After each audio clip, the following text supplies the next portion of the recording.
हुसैन अलैहिस्सलाम ने खुतबा मिना में इरशाद फरमाया,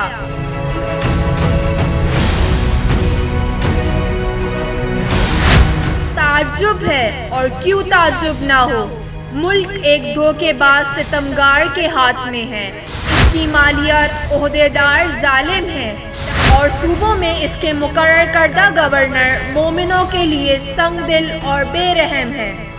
आखिरकार अल्लाह ही इनके उमूर के बारे में फैसला करेगा, जिनके बारे में हमारे और उनके दरमियान नज़ा है, और वही हमारे और उनके दरमियान पेश आने वाले इख्तिलाफ पर अपना हुक्म सादिर करेगा।